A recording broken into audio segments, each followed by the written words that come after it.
Heart सिद्धि में आपका बहुत बहुत स्वागत है। यहाँ हम सब मिलकर एक ज्यादा मीनिंगफुल जिंदगी की तरफ एक सफर पर निकलते हैं। तो अगर इस सफर में हमारे साथ चलना चाहते हैं तो सब्सक्राइब करना मत भूलिएगा। चलिए आज की कहानी शुरू करते हैं।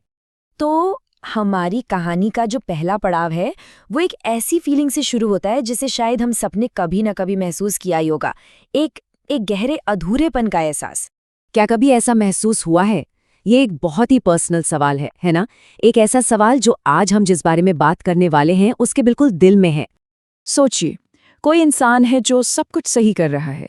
वो मेहनत कर रहा है, नई नई चीज़ें सीख रहा है, खुद को लगातार बेहतर बना रहा है। लेकिन इन सब के बावजूद कुछ खाली खाली सा लगता है। एक अजीब सा अधूरापन, जैसे कोई बहुत ज़रूरी चीज़ मिसिंग है। बिल्कुल यही वो फीलिंग थी जो अर्जुन महसूस कर रहा था। और ठीक इसी मोड़ पर अर्जुन कृष्ण से वो सवाल पूछता है जो इस पूरी बातचीत का रुख बदल देता है। वो कहता है, मैं आपकी बात मानता हूं, पर मैं इस सच्चाई को अपनी रोज की जिंदगी में असलियत में पहचानूं कैसे? और देखिए, यही वो सवाल है जो इस कहानी को सिर्फ अर्जुन की नहीं बल्कि हम सबकी कहानी बना देता है। तो चलिए अब उस असली रुकावट को समझते हैं। और मजे की बात यह है कि वो रुकावट कहीं बाहर नहीं बल्कि हमारे अंदर ही है। देखिए, हमें अक्सर लगता है कि प्रॉब्लम ज्ञान की कमी है, कि हमें और जानना है, पर असल प्रॉब्लम वो है पहचान की कमी, लैक ऑफ रिकग्निशन। मतलब हमें लगता है कि हमें कुछ और चाहिए, पर सच तो ये है कि हमें बस उसे पहचानना सीखना है, जो हमेशा से ऑल अलोंग हमारे सामने ही मौजूद है। हम हर रोज, हर एक दिन न जाने कितने ही कमाल के पलों के पास से गुजर जाते हैं, है ना? वो सब कुछ हमारे आसपास ही होता है, वो शांति, वो क्लैरिटी, लेकिन हम उन्हें देख ही नहीं पाते, बस नजरअंदाज कर देते हैं। और ठीक यही कहानी में एंट्री होती है हमारे गाइड की, कृष्ण की। और वो कोई मुश्किल, कोई कॉम्प्लिकेटेड नियम नहीं बताते, नहीं, बल्कि एक बहुत ही सिंपल, बहुत ही एलिगेंट सा सोल्यूशन देते हैं। कृष्णा अर्जुन को भरोसा दिलाते हैं। वो कहते हैं, मैं तुम्हें दिखाऊंगा कि मुझे कैसे पहचानना है, कहीं दूर किसी और लोक में नहीं, किसी मुश्किल पूजा पाठ में नहीं, बल्कि यहीं, ठीक यहीं, इसी दुनिया में जिसमें तुम रहते हो। तो कृष्ण एक बहुत ही आसान सा प्लान देते हैं। समझिए, दुनिया को देखने का एक नया चश्मा। स्टेप 1, नोटिस करो।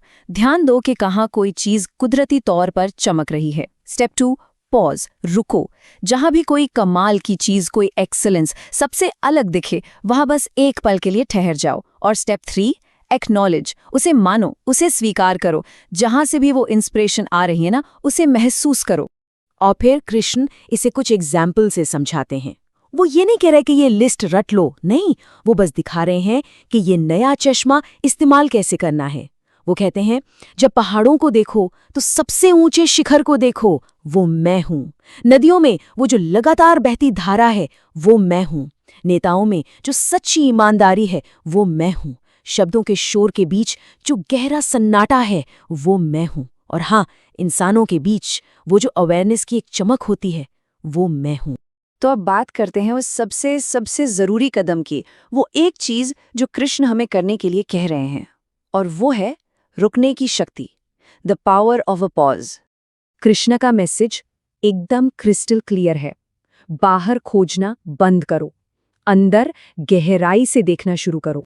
मतलब जब भी कोई चीज दिल को छू जाए, आपको इम्प्रेस करे, तो बस उसके पास से गुजर मत जाओ, रोको, एक पल के लिए रोको। वही एक पल का जो ठहराव है ना, असल में वही एक्शन है। The pause is the action. वही असली कर्म है जो कृष्ण हमें करने के लिए कह रहे हैं। और कभी सोचा है कि जब हम ये करना भूल जाते हैं तो क्या होता है? हमारी जिंदगी एक मशीन जैसी हो जाती है ना, मैकेनिकल। कामयाबी मिलती है, पैसा मिलता है, सब कुछ, पर वो भी खाली खाली लगता है। हम बस और ज्यादा पाने के पीछे भागते रहते हैं, लेकिन वो जो एक सुकून होता है ना, वो कभी नहीं मिलता। लेकिन जब हम इस नए चश्मे को, इस नए नजरिए को पूरी तरह से अपना लेते हैं ना, तब होता है असली जादू, असली बदलाव। पूरी दुनिया मानो अजूबों से घर जाती है। और फिर कृष्ण इस अध्याय की सबसे पावरफुल बात कहते हैं। वो कहते हैं, मैं हर उस चीज का सार हूं जो सबसे अलग है, जो सबसे हटकर है। और यही वो आहा मोमेंट है जब सब कुछ बिल्कुल साफ हो जाता है। ये सुनते ही हमारा पर्सपेक्टिव पूरी तरह बदल जाता है। हमें ये समझ आता है कि जिंदगी का मतलब, उसका अर्थ कोई बहुत रेयर, कोई छिपी हुई चीज नहीं है। अरे वो तो हर जगह है, बस एक बार उसे देखने की नजर आ जाए ना, तो फिर आप उसे देखे बिना रह ही नहीं सकते। जरा अपनी जिंदगी के बारे में सोचिए। वो एक इंसान जिसकी मौजूदगी से ही पूरे कमरे का माहौल रोशन हो जाता है ना? कोई ऐसा? या वो एक आइडिया जो एक फंसे हुए प्रोजेक्ट को एक नई उड़ान दे देता है? या फिर वो एक छोटा सा पल जब अचानक क्लिक होता है और सब कुछ साफ साफ समझ आने लगता है? कृष्णा बस यही कह रहे हैं, उसे पहचानो, उस पल को पहचानो। और एक और दिलचस्प बात बताऊं, ये अध्याय नंबर 10 है। न्यूमरोलॉजी में 10 का अंक कंप्लीशन को, मास्टरी को, एक डिवाइन ऑर्डर को दिखाता है। ये हमें यही सिखाता है कि सिर्फ जानना काफी नहीं है, जानने के बाद उसे पहचानना कितना जरूरी है। तो ये सोचने वाली बात है ना, कि हमारे आसपास ऐसी कौन सी एक्सीलेंस है जिसे हम सबसे ज्यादा नोटिस करते हैं? अपने अनुभव, अपने विचार नीचे कमेंट्स में जरूर बताइएगा। क्या पता आपकी बात से किसी और को इंस्पिरेशन मिल जाए। अगर आज की इस बातचीत ने आपको दुनिया को देखने का एक नया नजरिया दिया हो तो इसे लाइक और शेयर जरूर कीजिएगा, ताकि ये सोच और लोगों तक भी पहुंच सके। कमेंट में विभूति लिखकर इस सफर का हिस्सा बनिए। और हाँ, अपनी रोजमर्रा की जिंदगी को अवेयरनेस की एक खूबसूरत यात्रा में बदलने के लिए हार्ट सिद्धि को सब्सक्राइब करना बिल्कुल मत भूलिएगा। अगले पड़ाव में क्या होगा? ये जो पहचान है, ये एक ऐसे जबरदस्त अनुभव में बदलने वाली है जिसे संभालना भी मुश्किल हो जाएगा। कृष्ण अपना वो विराट रूप दिखाएंगे जिसे देखकर अर्जुन तक कांप उठेगा। तो क्या होता है जब ये छोटी छोटी अवेयरनेस एक जबरदस्त रेवलेशन में बदल जाती है? ये जानने के लिए हमारे साथ बने रहिए।